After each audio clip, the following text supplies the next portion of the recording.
Nadie sabía el verdadero nombre de la anciana. En el barrio alto de Ayacucho todos la llamaban simplemente la abuela, la mujer que vendía chicha caliente en vasos de plástico y dormía sentada en el umbral de una casa de adobe agrietada por el tiempo y la guerra. Tenía más de 70 años, su cabello siempre estaba cubierto por un pañuelo oscuro, sus manos estaban torcidas por la artritis y sus ojos parecían no parpadear nunca del todo. En 1989, cuando Sendero Luminoso comenzó a dominar las calles como si fueran dueños del aire, la abuela fue la primera en escuchar la amenaza. Dos jóvenes llegaron al amanecer, armados y con el rostro cubierto con un paño rojo, exigiendo comida, refugio y silencio. Uno de ellos lo señaló y dijo que, a partir de ese día, el barrio era territorio del partido. Cualquiera que no obedeciera desaparecía. Ella no gritó, él no suplicó. Se limitó a mirar al niño y respondió en voz baja, casi cansada: «Me los comeré vivos». Ambos se rieron. Se reían como si estuvieran delante de un mendigo desdentado, un resto humano que la guerra aún no había recuperado. Uno de ellos escupió en el suelo y dejó claro que volverían. Y regresaron. La semana siguiente, 3 militantes empezaron a utilizar la casa de la anciana como punto de descanso. Dormían en el suelo, comían lo que ella preparaba, dejaban armas contra las paredes, hablaban de las ejecuciones como si fueran tareas domésticas. Todo el barrio lo sabía, pero nadie dijo nada. El miedo fue más fuerte que cualquier denuncia. La abuela observaba todo en silencio. Conté sus pasos, la hora en que se fueron, la forma en que dejaron caer sus mochilas, el hábito de beber antes de acostarse. La tercera noche preparó una gran olla de sopa como nunca antes había hecho.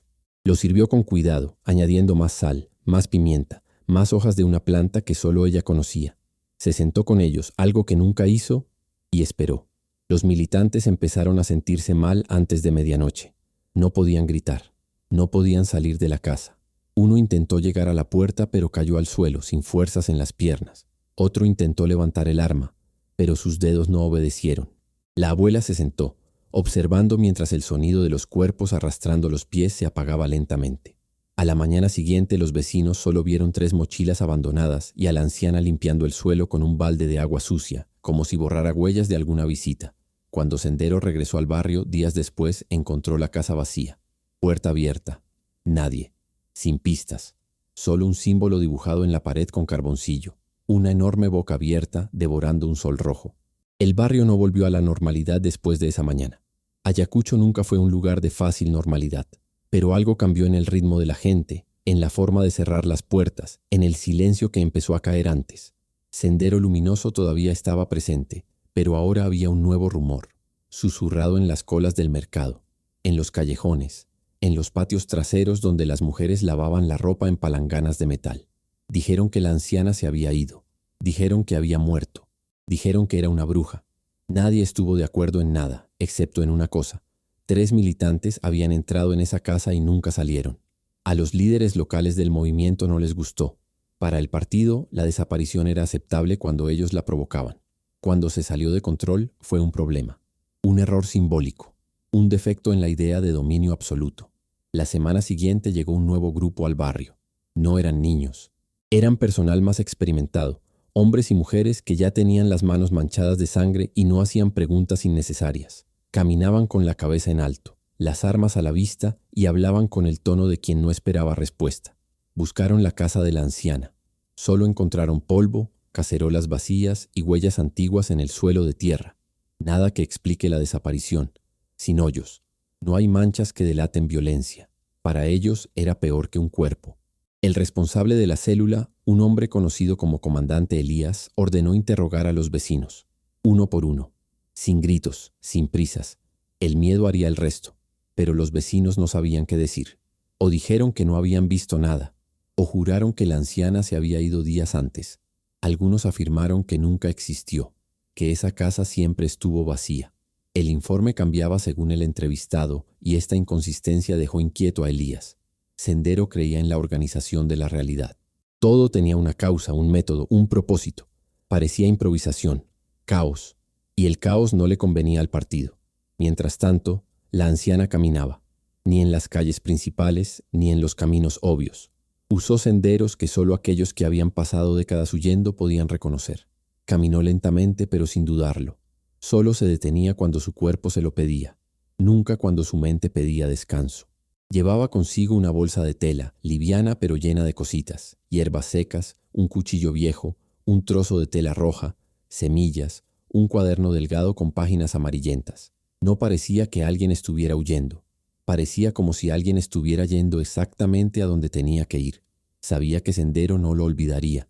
Nunca lo olvidaron. También sabía que no podía quedarme en el mismo lugar. Pero él no se echaba atrás. Se estaba moviendo. En comunidades más remotas empezó a escuchar historias que se parecían a las suyas. Mujeres que perdieron hijos a causa del movimiento. Hombres que se vieron obligados a elegir entre colaborar o morir. Familias enteras desplazadas, viviendo entre la sumisión y el silencio. La anciana escuchaba más de lo que hablaba. Cuando habló, hizo preguntas sencillas. ¿Quién está a cargo aquí? ¿Quién trae comida? ¿Quién desaparece por la noche? En algunos lugares, Sendero ya había sido reemplazado por otros grupos o territorios en disputa con las fuerzas estatales. En otros, reinó solo. La lógica era la misma.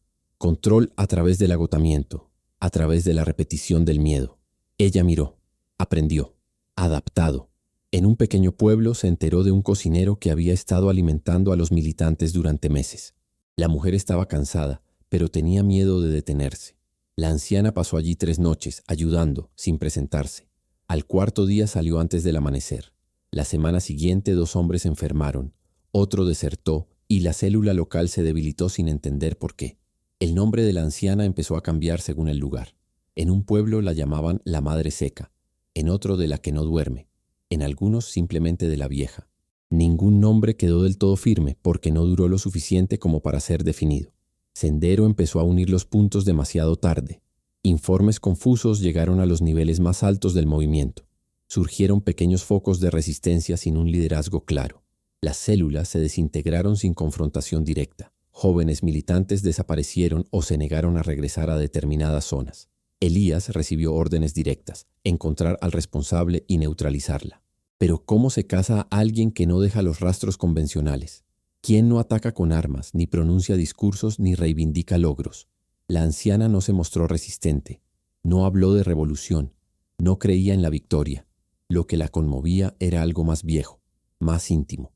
Un cansancio acumulado por décadas de pérdidas silenciosas. Un acuerdo íntimo con la idea de que el miedo no podía ser el único heredero de esa tierra.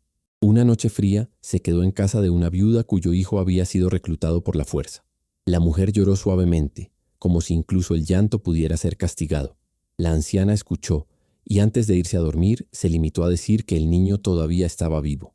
2 días después, el niño apareció en el camino confundido, hambriento pero libre. Había desertado después de enfermarse y quedarse atrás. Nunca supe cómo explicar por qué había sobrevivido. El rumor creció, y con ello, la paranoia. Elías empezó a ver traición por todas partes. Ordenó castigos más severos, vigilancia constante y menos descanso. Esto solo aceleró el desgaste interno. Los militantes desconfiaban unos de otros. La cohesión ideológica comenzó a resquebrajarse. En una asamblea improvisada, alguien preguntó si la anciana era un mito creado por el enemigo. Elías respondió que los mitos no debilitan las estructuras reales. Algo estaba carcomiendo el movimiento desde dentro. La anciana supo que la buscaban cuando vio carteles improvisados con descripciones vagas. Mujer mayor, baja, pañuelo en la cabeza, posible colaboradora del enemigo. Se rió solo. Nunca antes la habían descrito como un enemigo. Ella cambió de ruta. Comenzó a circular por zonas donde Sendero se sentía más seguro, no para provocar, sino porque allí el impacto sería mayor. En una de estas regiones entró en contacto con jóvenes que empezaban a dudar del discurso oficial. No ofreció respuestas, solo historias. Historias de otras guerras, otros líderes, otras promesas que terminaron igual. Algunos escucharon, otros lo informaron. Una noche, mientras dormía en un almacén abandonado, sintió la presencia antes de verla. Pasos contenidos, respiración controlada. No se movió. Cuando la linterna iluminó su rostro, abrió los ojos con calma. 3 militantes, armado, nervioso. Dijeron que ella necesitaba acompañarlos, que el comandante Elías quería respuestas. Se levantó lentamente, cogió su bolso y no se resistió. Mientras caminaban, uno de los jóvenes preguntó si era cierto lo que decían de ella, si realmente se hubiera comido a los hombres del partido. Ella lo miró, evaluó el miedo detrás de la arrogancia y respondió que Sendero se había devorado a sí mismo durante mucho tiempo. Solo ayudó a acelerar las cosas. Ninguno de ellos respondió. El campamento improvisado estaba ubicado en una antigua escuela rural. Paredes pintadas, mapas pegados con cinta adhesiva, camas improvisadas en el suelo. Elías la esperaba en una habitación que aún tenía un pizarrón. No gritó, no amenazó. Le preguntó quién era, de dónde venía, quién la había enviado. Ella respondió solo con silencio. Elías intentó otro enfoque. Dijo que podría ser útil, que el partido necesitaba gente como ella, que su edad le daba credibilidad entre los campesinos. La anciana sonrió por primera vez en días, una sonrisa corta y sin humor. Dijo que había vivido bajo hombres que prometían un futuro mejor mientras destruían el presente, que ya no creía en proyectos que requerían cadáveres como argumento. Elías les ordenó que la dejaran allí, sola, a pensar. Dijo que volvería por la mañana. La anciana estaba sentada en el suelo, apoyada contra la pared. Abrió la bolsa, quitó la tela roja y la dobló con cuidado. Sacó su cuaderno y escribió unas líneas breves. No parecía alguien esperando ser rescatado. Se sintió como si alguien cerrara un ciclo. Durante las primeras horas de la mañana, el campamento estaba alborotado. Gritos contenidos. Correr. Alguien había estado enfermo. Otro también. No fue grave, pero sí lo suficiente como para causar confusión. Cuando Elías regresó al cuarto de madrugada, solo encontró el cuaderno abierto en el suelo y el trapo rojo colgado del clavo en el pizarrón. La anciana ya no estaba. La fuga de la anciana no fue noticia, pero sí se convirtió en un problema. Cuando el sol salió detrás de las montañas e iluminó el patio de la vieja escuela, el campamento de Sendero estaba demasiado silencioso. Los hombres evitaron mirarse. Algunos tosían. Otros se quejaron de dolor de estómago. Nada grave, nada que justificara el malestar que se extendía como un resfriado invisible. Elías leyó el cuaderno dejado con excesivo cuidado. Las letras eran firmes, dibujadas por alguien que nunca tenía prisa. No hubo confesión ni amenaza directa. Solo informes breves, fragmentos de historias, nombres de pueblos, fechas aproximadas, pequeñas observaciones sobre líderes que habían prometido liberación y habían infundido miedo. Al final, una frase subrayada 2 veces. Quien enseña terror aprende a vivir rodeado de él. Cerró el cuaderno lentamente. Por primera vez en años sintió algo que no era ira o convicción. Fue la duda. A partir de ese día, Sendero comenzó a actuar de manera errática en esa región. Órdenes contradictorias. Cambios de ruta inexplicables. Castigos excesivos por infracciones menores. Elías intentó recuperar el control por la fuerza, pero cada demostración de autoridad parecía profundizar el desgaste. Los más jóvenes empezaron a cometer errores. Olvidaron las contraseñas. Tomaron caminos equivocados. Hablaron demasiado. La paranoia se convirtió en la regla. Confianza, excepción. Mientras tanto, la anciana atravesaba otra cadena montañosa. No corrí. Nunca corrí. Caminaba con la seguridad de quien sabe que está retrasando algo inevitable, no huyendo de ello. Se detuvo en casas humildes, intercambiando trabajo por comida, silencio por refugio. Nunca pedí nada que no pudiera devolver de alguna manera. En un pueblo marcado por fosas comunes, encontró a una exmaestra que enseñaba a los niños en secreto, utilizando cuadernos viejos y trozos de carbón. Reconoció algo en ella que no podía nombrar. Ofreció un lugar para dormir. Le preguntó si tenía miedo. La anciana respondió que el miedo era como la fiebre, útil para advertir, inútil si gobernaba el cuerpo. Allí se quedó más tiempo. Observó cómo Sendero reclutaba, cómo presionaba a las familias, cómo se infiltraba en las rutinas. Vio a jóvenes repetir consignas sin entenderlas. Vio a los padres entregar a sus hijos para evitar un castigo mayor. Vio cómo la violencia se convertía en algo común. Empezó poco a poco. Una conversación aquí, una pregunta ahí. No decía resistir. Les dijo que pensaran. Le recordó a la gente cómo era la vida antes de que necesitaran pedir permiso para existir. Algunos escucharon con recelo. Otros tienen hambre de algo más que orden. La maestra notó el cambio antes que los demás. Los niños comenzaron a faltar a las reuniones obligatorias de movimiento. Los jóvenes simularon enfermedades para evitar las patrullas. Nada organizado, nada heroico. Solo grietas. Cuando los militantes aparecieron exigiendo explicaciones, no encontraron líderes ni planes. Solo un silencio denso y colectivo, difícil de castigar sin exponer la fragilidad. Elías volvió a recibir informes confusos. El patrón se repitió. Ni confrontación directa ni exigencias. Solo una lenta erosión. Empezó a perder el sueño. Soñé con pasillos vacíos, con puertas abiertas, con ollas hirviendo sin fuego. En algunos sueños veía a la anciana sentada al fondo, mirando, sin decir nada. Decidió actuar de manera ejemplar. Ordenó una operación de intimidación a gran escala en un distrito donde el rumor de la anciana era más fuerte, detenciones arbitrarias, interrogatorios públicos, discursos ardientes sobre la traición. El efecto fue el contrario al esperado. La gente no reaccionó sumisamente.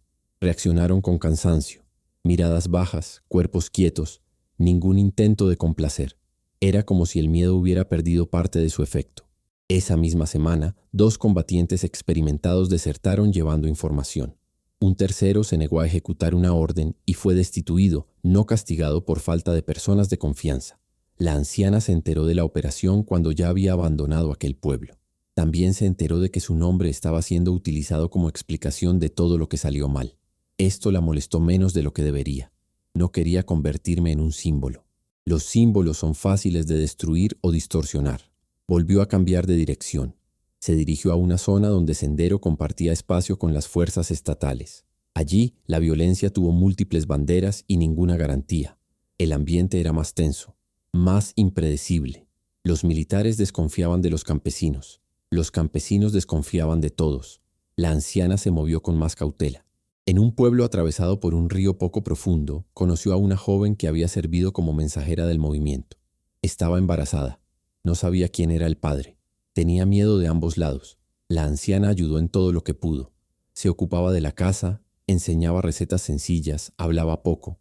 Por las noches, cuando la joven no podía dormir, contaba historias de mujeres que sobrevivieron a guerras antiguas, que criaron a sus hijos en medio de ruinas, que enseñaron el silencio como forma de protección. La joven preguntó si la anciana estaba en contra de Sendero. Ella respondió que estaba en contra de cualquier cosa que tratara a las personas como desechables. Días después, aparecieron soldados buscando insurgentes. Registraron casas, hicieron preguntas y amenazaron con llevarse a la joven. La anciana dio un paso adelante y se hizo pasar por la madre. Dijo que su hija estaba enferma, que necesitaba descansar, que no valía la pena el trabajo. Los soldados se marcharon sin creer del todo, pero sin insistir. Esa noche la joven decidió huir. La anciana ayudó a planificar la ruta. No todo salió bien. Dijo que necesitaba quedarse un poco más. Una vez más sola, sintió el peso de los años sobre sus rodillas. Se sentó junto al río, se mojó las manos y observó la corriente. Pensó en cuántas historias se estaban impulsando sin opción. Elías, presionado por sus superiores y por su propio fracaso, decidió que necesitaba capturarla públicamente. Convierte a la anciana en un ejemplo. Rompe el mito. Creó una red de informantes. Pagó con comida, con protección, con amenazas. El asedio comenzó a cerrarse sin que ella se diera cuenta. Un joven que había oído sus historias la reconoció en una feria. Dudó. Se acordó de su madre, que había dejado de llorar por la noche después de una conversación con la anciana. Aún así habló con alguien del movimiento.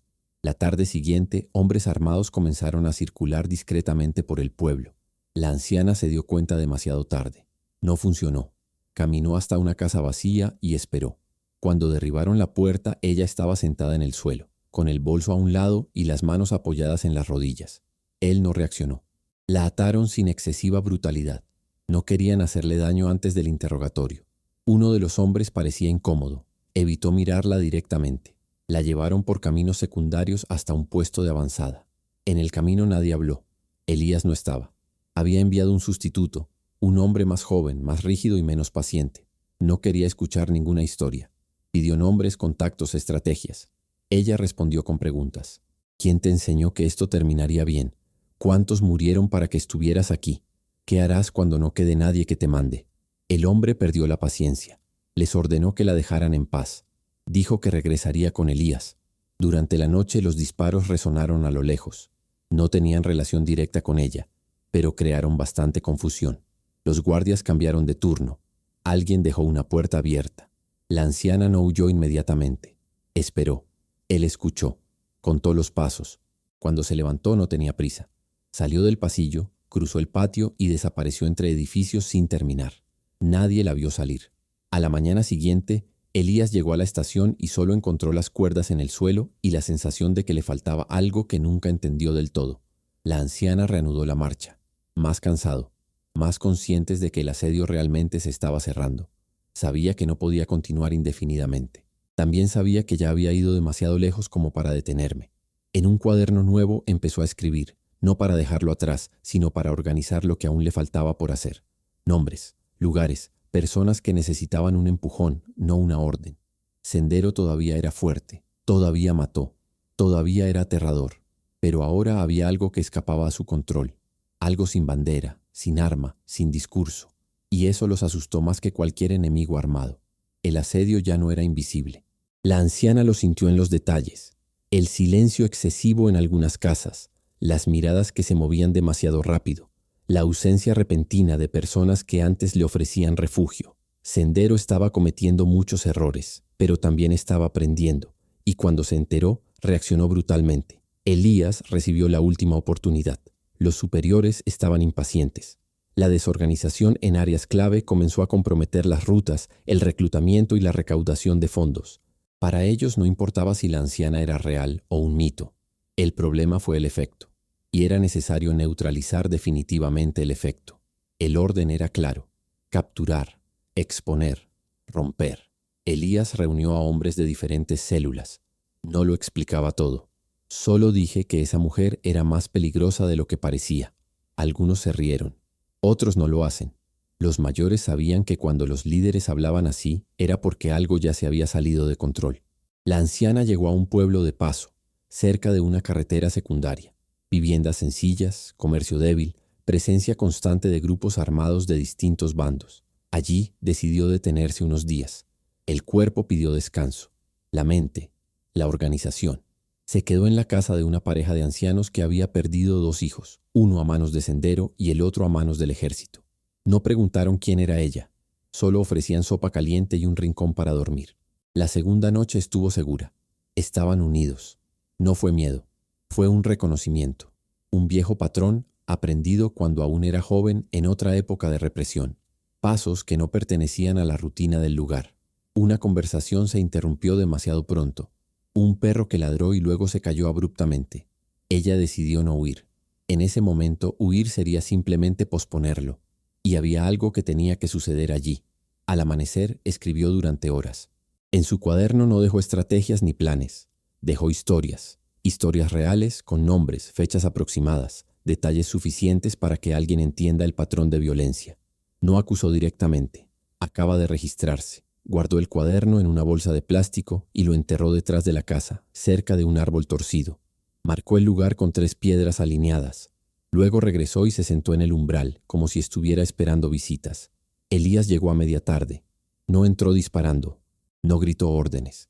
Caminó hacia él con cuidado, como temiendo que cualquier gesto repentino pudiera hacerlo desaparecer nuevamente. Él la miró de cerca. Por primera vez no vio a una bruja, ni a un mito, sino a una mujer vieja y cansada, de carne y hueso. Se acabó, dijo. Ella lo miró sin hostilidad. Le preguntó si realmente creía eso. Les ordenó que la levantaran. Nada de violencia gratuita. Quería que todos vieran. Quería que el rumor terminara ahí. Le ataron las manos. No lo apretaron demasiado. Ella no se resistió. La pareja observó desde la puerta en absoluto silencio. Sin gritos, sin súplicas. La llevaron a una antigua fábrica desactivada, utilizada como centro de detención temporal. Elías sabía que ese sería el final. Para ella o para él. Quizás para ambos. La colocaron sentada en una silla de metal. Un foco improvisado iluminó su rostro. Ella no parecía intimidada. Parecía curiosa. Elías despidió a los demás. Quería hablar conmigo mismo. Preguntó por qué. No por estrategia ni por ideología. Porque había decidido enfrentarse a algo mucho más grande que ella misma. La anciana tardó un poco en responder. Cuando habló, no levantó la voz. Dijo que no había decidido nada, que acababa de dejar de obedecer al miedo, que cuando se vive demasiado tragando pérdidas, llega un momento en que el cuerpo actúa antes que la cabeza. Elías sostuvo que Sendero luchó por la justicia social, por un futuro sin explotación. Ella respondió que cualquier proyecto que requiriera el sacrificio constante de los mismos cuerpos ya había elegido a sus ganadores. Se enojó. Dijo que ella había causado muertes. Eso había debilitado la lucha. ¿Quién fue el responsable del caos? Ella estuvo parcialmente de acuerdo. Dijo que el caos ya estaba allí. Solo se había hecho visible. El interrogatorio no avanzó. Ninguna confesión. Ninguna petición de clemencia. Elías se dio cuenta de que no podía doblarlo. Y eso le enfurecía más que cualquier insulto. Les ordenó que la mantuvieran allí hasta el día siguiente. Dijo que el juicio sería público. De la noche a la mañana, pequeñas cosas empezaron a fallar. Un generador se apagó durante unos minutos. Un guardia enfermó y tuvo que marcharse. Una radio chisporroteaba con mensajes confusos. Nada serio. Todo lo suficiente para crear tensión. La anciana permaneció sentada, inmóvil, respirando lentamente. No parecía esperar un rescate. Parecía estar esperando confirmación. A la mañana siguiente los residentes fueron obligados a mirar. Elías quería mostrar poder. Quería enterrar el mito delante de todos. La colocaron de pie, todavía atada. Miró a la gente reunida. Reconoció algunas caras. Otros no lo hacen. No dije nada. Elías empezó a hablar. Discurso ensayado sobre traición, sabotaje, colaboración con enemigos invisibles. Palabras mayores, repetidas tantas veces que ya habían adelgazado. Mientras hablaba, sucedió algo inesperado. Una mujer entre la multitud dio un paso adelante. Luego otro. Un hombre levantó la cabeza. Nadie gritó. Nadie atacó. Se quedaron allí, mirando, sin su terror habitual. Elías sintió que el suelo se movía. Gritó órdenes. Les ordenó retirarse. Nadie obedeció de inmediato. Entonces la anciana habló, bajo pero lo suficientemente claro. Ella dijo que no estaba allí para ser salvada, que no era el líder de nadie, que todos allí ya habían elegido vivir o sobrevivir muchas veces antes. Esta fue solo otra elección. El silencio que siguió fue más pesado que cualquier enfrentamiento. Elías se dio cuenta de que había perdido algo que no podía nombrar. No fue un control total, porque nunca lo fue. Fue la creencia automática en el miedo. Les ordenó que lo terminaran. Los hombres dudaron durante una fracción de segundo de más. Cuando el ruido seco resonó en el patio, nadie celebró. Nadie gritó victoria. Solo un retroceso instintivo, como si algo se hubiera roto en el aire. El cuerpo fue retirado sin ceremonias. No hubo visualización prolongada. No hubo discursos finales. Elías solo sintió un vacío creciente, la sensación de que había ganado de la peor manera posible. En los días siguientes esperó a que todo volviera a la normalidad. No volví. El rumor no murió. Cambió de forma. Ahora decían que la anciana había predicho su propio fin, quien había elegido el lugar, que había dejado algo atrás. En pueblos lejanos la gente empezó a hablar con más cuidado, pero también con más firmeza. Los pequeños gestos de desobediencia silenciosa se multiplicaron. Nada organizado. Nada que pueda ser aplastado de una vez. Elías intentó reaccionar con fuerza. Pero cada acción parecía producir menos efecto. El miedo ya no corría tan rápido como antes.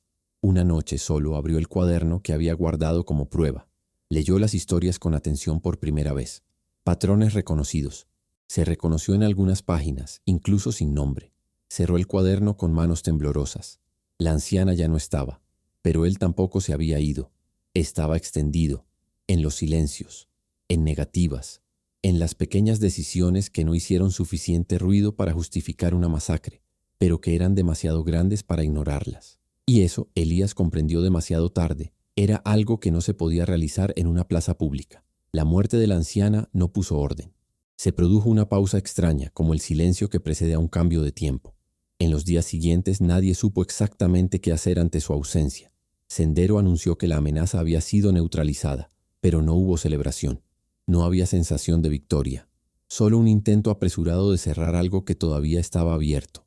El cuerpo fue enterrado en un lugar no identificado, no por respeto, sino por pragmatismo. Elías sabía que cualquier símbolo podía convertirse en el foco de algo que ya no controlaba. Aún así, el símbolo aparecía, inevitablemente, fuera del alcance de sus órdenes. La pareja que la había acogido esa noche no habló con nadie, no lloró en público. Siguió viviendo como si nada hubiera pasado. Pero semanas después, cuando un grupo armado intentó utilizar la casa como punto de apoyo, el hombre simplemente dijo que no. No levantó la voz. No lo expliqué. Acabo de cerrar la puerta. El grupo se fue, demasiado confundido para reaccionar. En otro pueblo, alguien desenterró el cuaderno. No sabían lo que buscaban. Solo recordaban las 3 piedras alineadas, el árbol torcido, la historia susurrada de que la anciana nunca dejaba las cosas al azar. Al abrir la bolsa de plástico, encontraron páginas llenas de historias sencillas, directas y sin exagerar. Historias de niños arrebatados, de promesas incumplidas, de líderes que hablaron en nombre del pueblo mientras el pueblo desaparecía. El cuaderno empezó a circular de mano en mano, no como un manifiesto, como un espejo. Algunos se reconocieron allí, otros reconocieron a los vecinos. Muchos reconocieron patrones que siempre habían tenido sentido, pero que nunca se habían organizado en palabras. El efecto fue lento pero profundo. Sendero intentó reaccionar. Copias recopiladas. Amenazó a cualquiera que comentara. Lo llamó propaganda enemiga, pero algo había cambiado. La gente ya no estaba interesada en saber quién lo había escrito. Estaban interesados en lo que estaba escrito. Elías permaneció al mando oficialmente, pero el aislamiento creció. Sus propios hombres evitaron largas conversaciones. Cumplieron órdenes, pero sin convicción. La máquina seguía funcionando, pero chirriaba. En una tensa reunión, uno de los altos directivos preguntó si valía la pena seguir así. No fue un desafío abierto. Era peor, una duda legítima. Elías respondió con dureza, pero sintió el peso de la pregunta flotando en el aire. Las deserciones aumentaron, ni en masa ni espectacularmente. Uno aquí, otro ahí. Personas que simplemente no regresaron después de una patrulla. Personas que fingieron enfermedades. Personas que cruzaron al otro lado del valle y nunca más fueron vistas. La anciana no había provocado ninguna revuelta. Había creado cansancio. Y el cansancio no se puede combatir con el habla. En comunidades donde nunca había estado, comenzaron a surgir historias de todos modos. Historias diferentes, adaptadas, algunas exageradas, otras minimizadas. En todos ellos, sin embargo, la figura central no era una heroína. Era alguien común y corriente que había dejado de aceptar. Esto confundió al enemigo. No había ningún rostro fijo. No había un liderazgo claro. No había ningún centro para atacar. El Estado, a su vez, intentó capitalizar. Operaciones de pacificación, promesas de seguridad, presencia militar. En algunos lugares funcionó parcialmente. En otros, solo aumentó la desconfianza. La gente había aprendido de la anciana que las promesas armadas rara vez terminan bien. Continuó el maestro que enseñaba en secreto, ahora con más estudiantes. No habló directamente de la anciana. Habló del pensamiento crítico, de la historia, de cómo nacen y se corrompen los movimientos. Los niños escucharon. Algunos hicieron preguntas difíciles.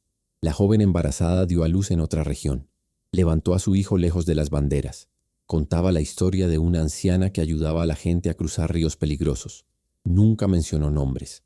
Elías intentó convencerse de que todo era una coincidencia, que los ciclos de violencia siempre generan reacciones difusas. Pero por la noche, cuando el cansancio venció a la disciplina, recordó la mirada de la anciana. No es un desafío, de reconocimiento, como si ya supiera el final de la conversación antes de que comenzara. Empezó a beber más, delegar demasiado, desconfiando de todos. La orden, una vez rígida, se convirtió en una carga demasiado pesada para llevarla sin grietas. Una fría mañana, mientras releía por enésima vez su cuaderno, Elías notó algo que hasta entonces había evitado. La anciana nunca le había pedido a nadie que muriera por ella. Nunca había exigido sacrificio. Nunca había prometido la victoria. Ella solo había mostrado el costo. Esta comprensión no lo liberó, pero eso lo corroyó. Meses después, una operación mal planificada terminó en desastre. No por resistencia armada, sino por falta de apoyo local. Caminos equivocados. Información incompleta. Una retirada humillante. Elías fue considerado responsable, transferido, luego olvidado. Sendero siguió existiendo por un tiempo, menor, más fragmentado. Sigue siendo peligroso, pero sin el aura de inevitabilidad. El miedo ya no corría solo. Había que presionarlo todo el tiempo. La anciana se convirtió en muchas cosas al mismo tiempo. En algunos lugares una advertencia, en otros la historia de una abuela, en otros solo un silencio respetado cuando alguien decía no. No había ninguna estatua, no había una fecha oficial, no hubo homenaje público. Hubo elecciones pequeñas, repetidas y casi invisibles. Una olla que no fue servida, una puerta que no se abría, un hijo que no fue entregado, una pregunta formulada en el momento equivocado para quienes esperaban una obediencia automática. Estas decisiones no derribaron los sistemas por sí solas, pero las marchas se retrasaron. Crearon ruido, dejaron al descubierto grietas. La violencia no ha terminado, la pobreza no ha desaparecido, la corrupción encontró nuevas formas. Pero algo esencial había cambiado, la idea de que el miedo era un destino inevitable. Años más tarde, en un pueblo lejano, una anciana estaba sentada en la puerta de su casa al anochecer. Vendía bebidas calientes en vasos sencillos. Los niños pasaron corriendo. Alguien preguntó tu nombre. Ella respondió con una breve y cansada sonrisa. Ya no importaba. Pasaron los años sin anunciar su llegada. No había ningún hito claro que indicara que esa fase había terminado. Lo que ocurrió fue un desgaste continuo, una lenta erosión que transformó la memoria de la anciana en algo menos localizado y más difuso. Ya no era una persona. Era una forma de ver el poder sin bajar inmediatamente la cabeza. En las montañas, donde Sendero había sido más fuerte, el vacío dejado por la retracción del movimiento no fue llenado por una esperanza automática. Vinieron otros grupos, nuevas promesas vinieron con viejas palabras. Los proyectos venían de fuera, técnicos, fríos, incapaces de comprender las profundas huellas dejadas en los cuerpos y los hábitos. Pero algo había quedado. La gente empezó a negociar más, no con armas, sino con tiempo, con silencio calculado, con rechazo estratégico. Sabían cuándo hablar, cuándo fingir que estaban de acuerdo y cuándo simplemente no presentarse. No fue heroísmo, fue una supervivencia refinada. El cuaderno de notas de la anciana desapareció por un rato. Luego reapareció en extractos copiados a mano, traducidos, es decir, adaptados. No hubo lealtad literal. Había continuidad de significado. Lo que importaba no era la autoría, sino el reconocimiento de patrones. En una universidad lejana, un estudiante escribió una tesis sobre formas de resistencia desarmada en zonas de conflicto.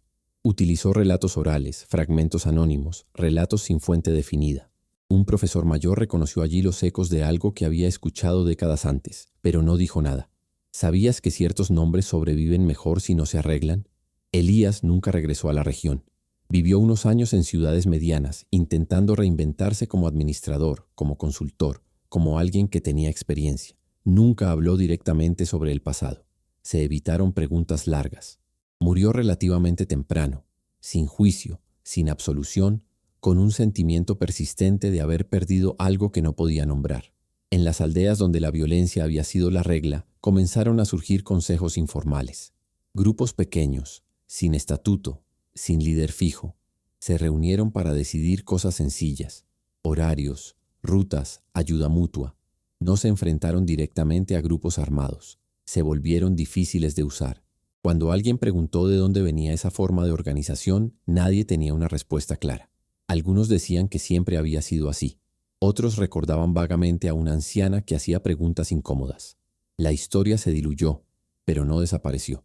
En un mercado de un pueblo costero, una anciana vendía bebidas calientes. No era lo mismo, no podía ser. Tenía otro rostro, otro cuerpo, otro pasado, pero el gesto fue idéntico. Se sentó en el mismo tipo de banco bajo. Observó sin prisas. Habló poco. Una vez, un joven recién llegado intentó intimidarla, exigiéndole contribuir a algún grupo. Ella escuchó, esperó y dijo que no. Así. El joven se rió, amenazó, prometió volver. Nunca regresó. No porque hubiera sido eliminado, sino porque esa valiente negativa lo desarmó de una manera que no supo cómo procesar. Estos pequeños episodios nunca llegaron a aparecer en los informes. Nunca se convirtieron en estadísticas. Pero se repitieron. El miedo seguía existiendo, pero ya no era absoluto. Había aprendido que a él también se le podía interrogar. En las comunidades indígenas, las viejas historias comenzaron a mezclarse con la de la anciana. No como una invasión, sino como un reconocimiento. Se la asoció con figuras que protegen con el ejemplo, no con la fuerza. No hubo contradicción. La memoria colectiva tiene espacio para múltiples capas. El Estado intentó por momentos rescatar la narrativa. Reportajes producidos, documentales, versiones oficiales. Habló de pacificación, de recuperar el control. En ninguno de ellos apareció la anciana. No porque lo haya olvidado, sino porque no encajaba. No ayudó a explicar ninguna victoria. Los periodistas independientes escucharon rumores. Intentaron rastrearlo. Encontraron demasiadas contradicciones para escribir un artículo limpio. Algunos se dieron por vencidos. Otros escribieron textos fragmentados, llenos de dudas, que no se viralizaron, pero circularon entre quienes necesitaban leerlos. La anciana no se convirtió en santa ni en mártir oficial. Esa fue su mayor fortaleza póstuma. En una escuela rural reconstruida, una maestra les contó a sus alumnos una historia anónima. Hablaba de alguien que se negaba a enseñar el miedo como herencia. Los niños escucharon con curiosidad práctica, no con reverencia. Preguntaron qué pasó después. La maestra respondió que no lo sabía. Y era verdad. La historia no tuvo un final definido. Tuvo ramificaciones. En uno de estos acontecimientos, un hombre adulto decidió no unirse a un grupo armado a pesar de que no tenía una fuente alternativa clara de ingresos. Prefirió migrar, trabajar en algo precario y regresar años después con menos bronca. Nunca supe exactamente por qué. Simplemente dijo que había aprendido que cada elección tiene un costo, pero no todo costo tiene que ser sangre. En otro, una mujer confrontó a un líder local en una reunión comunitaria, no con gritos sino con repetidas preguntas hasta que el discurso se extinguió. No ganó, pero tampoco perdió. Estas acciones no derribaron sistemas enteros, no prometieron redención. pero alteraron las trayectorias individuales lo suficiente como para que la historia no siempre siguiera el camino más predecible. La memoria de la anciana se convirtió así en algo móvil. Apareció donde menos se esperaba. Desapareció cuando intentaron arreglarlo. Sobrevivió mejor en la práctica que en la narrativa. Y tal vez por eso fue tan difícil de borrar, porque no dejó una estatua, no dejó ningún lema, no dejó ninguna orden. Dejó una pregunta que siguió resonando, adaptándose a cada boca que la repetía, a cada situación que lo requería. ¿Durante cuánto tiempo parece más fácil obedecer el miedo que afrontarlo? Nadie supo responder definitivamente, pero cada vez menos gente aceptaba la respuesta automática. El tiempo empezó a barajar fechas y rostros, pero no borró el patrón. En la región donde se había construido la antigua fábrica, el terreno de la antigua fábrica quedó en completa ruina. El techo se cayó. Las paredes fueron invadidas por plantas. Nadie intentó reconstruir. Había mejores lugares para invertir esfuerzos. Aún así, algunas personas se desviaron del camino al pasar cerca, no por miedo, sino por respeto silencioso por algo que había sucedido sin dejar señal. Los grupos armados que surgieron después eran diferentes entre sí, pero esencialmente similares. Hablaron de protección, orden, futuro. Repitieron el mismo gesto inicial: medir el miedo. Tocaban puertas, observaban quién bajaba la cabeza demasiado rápido, quién tardaba un segundo de más en responder. Ese segundo les empezó a costar caro. No porque alguien haya reaccionado violentamente, sino porque el segundo se convirtió en una pregunta, y la pregunta se convirtió en un retraso, y el retraso se convirtió en incertidumbre. En un pequeño pueblo, un nuevo líder intentó organizar una reunión obligatoria. Casi todos se presentaron. Ellos escucharon. Ellos asintieron. Nadie realmente se comprometió. Al día siguiente, cuando intentó aplicar una orden sencilla, se dio cuenta de que nadie la había entendido de la misma manera. La ambigüedad era total. No había forma de castigar a todos sin desmantelar el control mismo. Se fue semanas después convencido de que el lugar estaba maldito o era improductivo. No fue ninguna de las dos cosas. Estaba demasiado cansado para obedecer limpiamente. La historia de la anciana iba cambiando según el narrador. En algunas versiones la mataron demasiado pronto. En otros había elegido el momento exacto. En algunos ni siquiera murió. Simplemente se cansó y siguió caminando hasta desaparecer. Ninguna versión se impuso como definitiva, lo que impidió su cierre. En una ciudad más grande, un periodista jubilado intentó escribir un libro sobre la mujer que enfrentó a Sendero. Reunió entrevistas, cruzó información y trató de establecer una cronología. Cuanto más investigaba, menos seguro estaba. Los informes no cuadraban. Las fechas no coincidieron.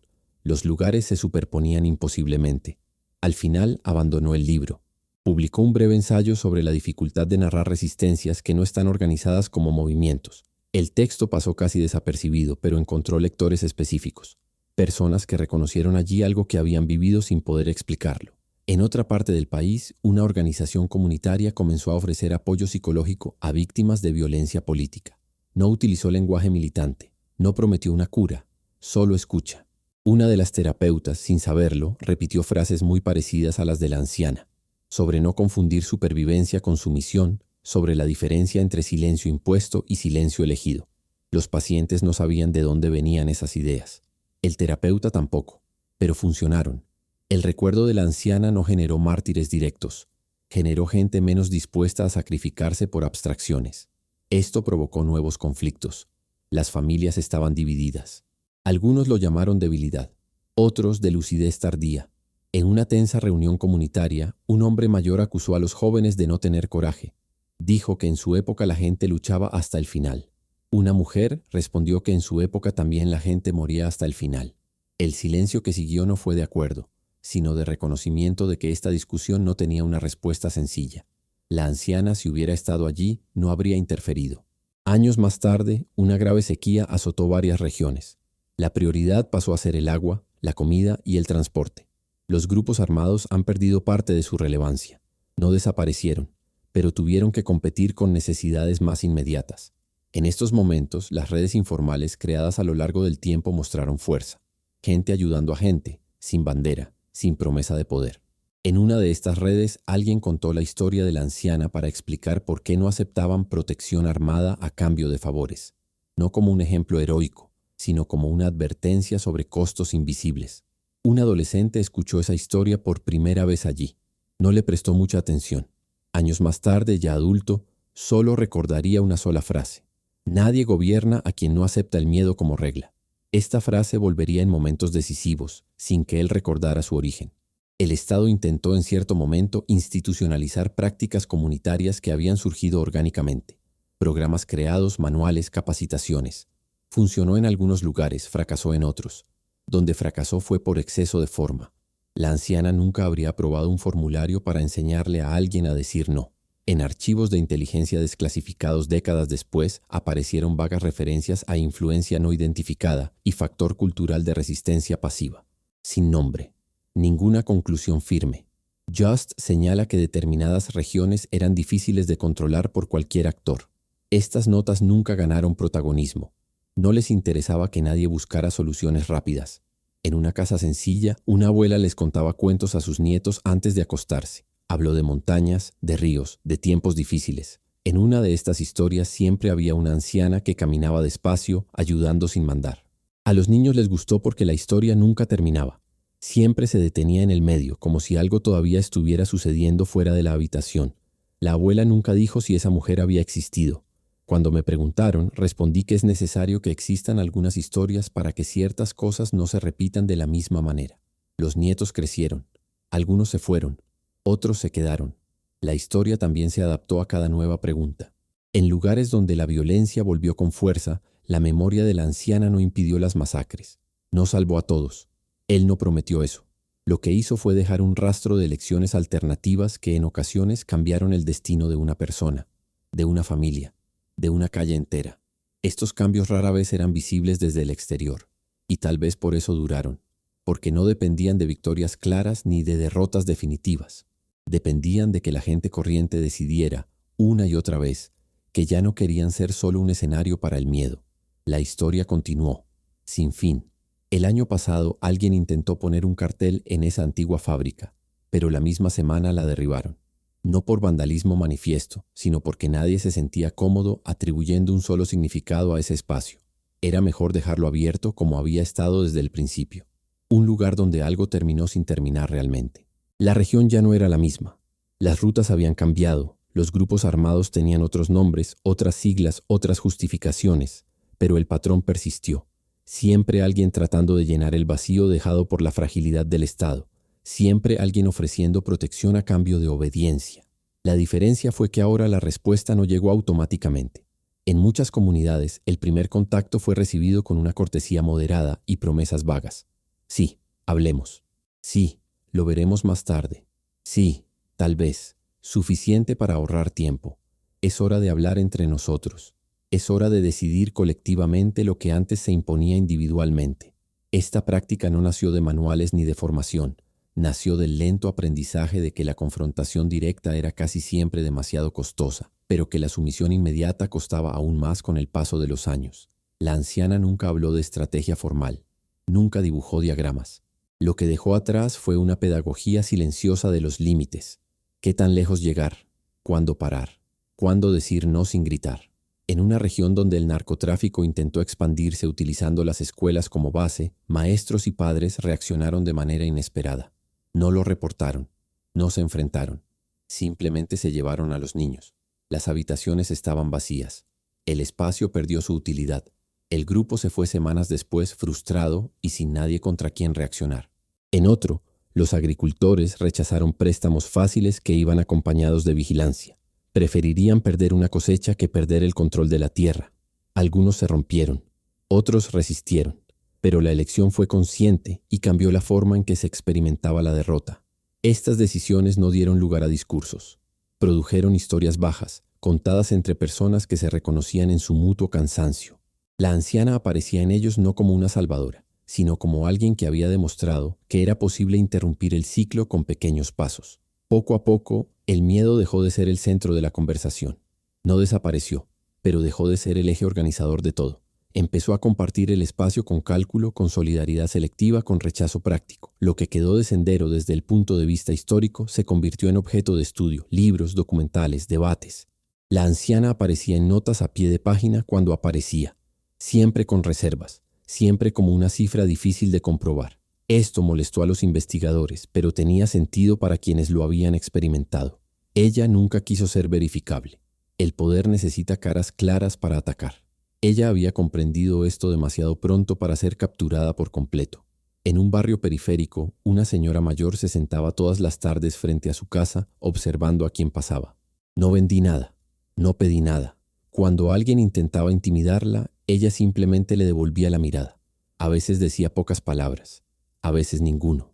La mayoría se fue sintiéndose incómoda, como si se hubieran topado con algo que no podían empujar. Nadie la llamó por el nombre de la anciana. No era necesario. El gesto fue suficiente. Las generaciones más jóvenes no sabían de dónde venía. Simplemente se dieron cuenta de que ciertas cosas ya no funcionaban de la misma manera, que determinadas amenazas ya no tenían el mismo peso, que era posible vivir sin aceptar todas las reglas no escritas impuestas por la fuerza. No era libertad total, nunca lo fue, pero fue margen. Y el margen, en contextos de violencia estructural, es un territorio valioso.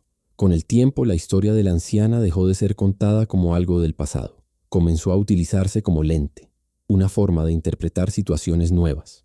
Cuando alguien preguntó qué hacer ante la presión armada, otro respondió con otra pregunta.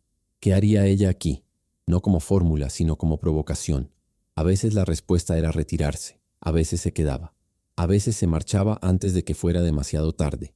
La lección fue no afrontarlo siempre, fue elegir conscientemente. Esta conciencia tuvo un costo. La gente se alejó, otros murieron de todos modos. La anciana nunca prometió seguridad absoluta. Lo que ofreció fue una mínima dignidad en la decisión, y se extendió, no como ideología, como práctica. Hoy en día, cuando alguien intenta resumir todo en una frase, fracasa, porque la historia no se puede resumir. Se construyó precisamente contra el simplismo de las narrativas de poder, contra la idea de que solo hay dos bandos posibles, obedecer o morir luchando. La anciana mostró una tercera vía, imperfecta, frágil, a menudo invisible. Un camino hecho de rechazo discreto, de desgaste, de pequeñas fisuras que juntas debilitan estructuras que parecen indestructibles. Ella dijo que se los comería vivos, y cumplió su promesa no con los dientes, sino con el tiempo. Si quieres seguir los próximos capítulos y otras historias como esta, suscríbete al canal.